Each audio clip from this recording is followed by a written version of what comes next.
Well, aloha. Welcome to Java. It is Wednesday, January 31st, 2024. We are waiting for the Fed today. They will be speaking this afternoon. We'll hear from Jerome Powell. So we've got our favorite risk indicator, the MMRI. It is below 260. Risk still hovering, coming down. So we've got a mixed board with the stocks. We did see a bit of that blood we were expecting yesterday, although admittedly less than I thought it would in the recovery here. So we've got a mixed board. Futures also mixed. We'll be watching the relative strength of the dollar as well as the 10-year yield as always. So current sentiment is mixed with muted volatility, basically kind of waiting until Jerome Powell speaks. We do have a couple of other things going on in the calendar today. We'll be watching Boeing. They've got earnings today. We're going to be watching oil on the numbers and then also the events going on in the Middle East. So, as I said, we'll be listening to the Fed. We've got still looking forward to probably 3 cuts from the Fed. So, market still had priced in 6. Fed says 3, somewhere in between. So, we've got inflation to continue for the long run.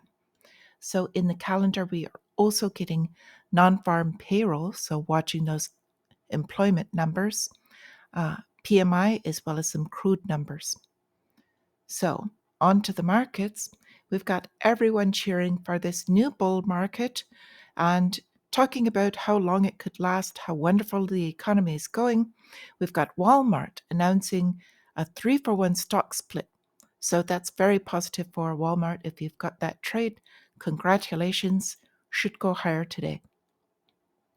The real economy, we've got half of US tenants cannot afford to pay their rent, and they're talking about what is going to happen with housing moving forward, starting to see some pressures, increasing supplies, more people selling their homes, prices coming down. So we'll see what happens with the rates.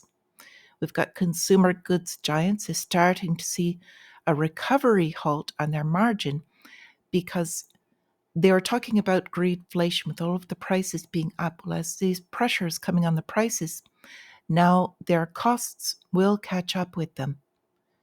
So we've got a larger story in the unemployment market. We've been talking about this, getting more job cuts coming across the boards, many more to come. UPS announced they're cutting 12,000 jobs. This is just after last August. They agreed to that huge labor deals. Everybody was talking about how lucky it was to be UPS driver. They're making so much money now.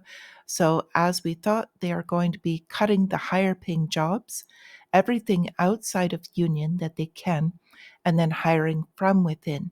So the company was talking about trying to cut $1 billion of annual costs. Their stock is down because of that, and they're trying to survive basically what they're calling a difficult and disappointing year. However, moving forward, as we speak about before, the shopping and delivery is in the shipping business kind of a harbinger of the larger economy to come. So we had the Kobesi letter, came out with this latest list of layoffs. That's a little difficult to say. However, over the last 3 months, it's spreading. It's no longer just tech. So we've got tech, but we've also got a little bit of manufacturing coming out here. We've got publications, and then it's also spreading into transportation with American Airlines now. UPS is first in the shipping industry, but I don't think the last. So we've got reports of the United States facing their death spiral, and this is because the swelling debt, as we've been talking about. So Nassim Taleb talking about, of course, trying to finance that debt, and as those rates come up, that it's unsustainable. So jumping across the pond, we've got French inflation cooling to the lowest level. The reason I'm saying this is because they've got basically the protests going on from the French farmers, and that actually will increase their inflation for a while. One of their larger complaints is bringing in less expensive goods from other areas, importing, killing local businesses. So we've got inflation in the UK also dropping to lower levels than this past year. So with this, we'll move on to our other stories. Aside from the EU, they have decided to seize the profits from Russian assets that basically they're talking about the interest payments and holding Russian assets. Huge mistake. We'll see how that works out moving forward. But we've got their head of their central bank, Elvira, is talking about more countries doubting SWIFT. So this is the current payment system and basically dumping Western currencies and the whole Western system. With that, we've got Russia's non-dollar settlements. Within BRICS, they're skyrocketing. So they are doing internal trade, and we're seeing this spread. So we've got the UAE. They are now a member of the BRICS nation. They are using their digital dirham in a China agreement. So they've got enough resources on both sides. Basically, they're just using this digital system now they're coming out with as a target marks, as it should be, for their trade. We've got President Xi. Now, this is really sad, actually, giving Biden a promise that in 2024 for the election, saying he won't interfere. So the current administration has to go to the president of another country and beg him not to interfere with the elections. This is something that the United States has famously done for years now, and now it's swung to the other side. So we've got Zelensky asking Germany, this is Scholz, asking them not to give the refugees any money. It's giving them a draw to leave Ukraine. He wants them to stay and fight. So a lot of them leaving and going and getting with their open migration policy and getting money from the EU. So with this, more talk about Boeing. They've got their earnings, and I spoke about this before. People mistakenly think they're only in the transport, like basically airline industries. They are huge into defense as well.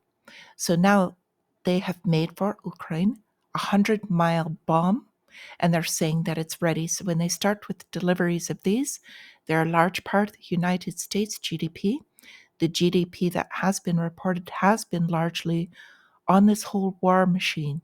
So while the United States GDP is up, and I've been saying this, a lot of that is because of the wars.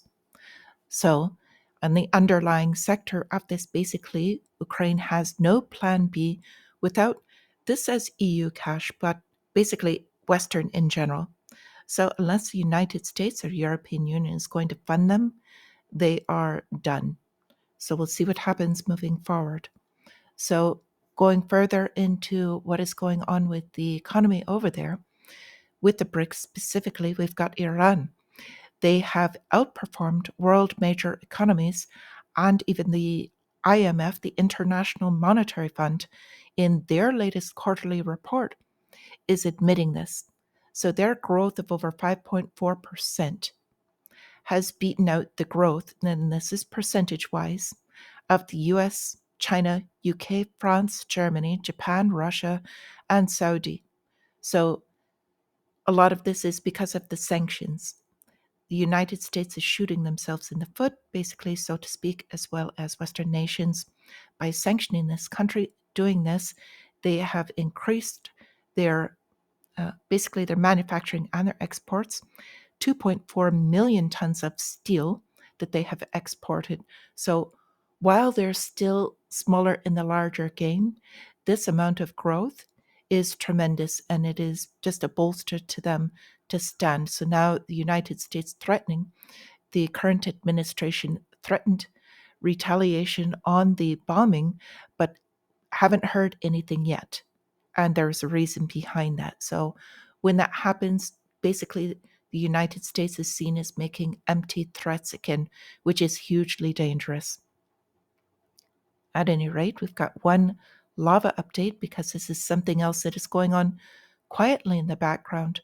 Pacific Islands need to boost their digital security to join undersea cable.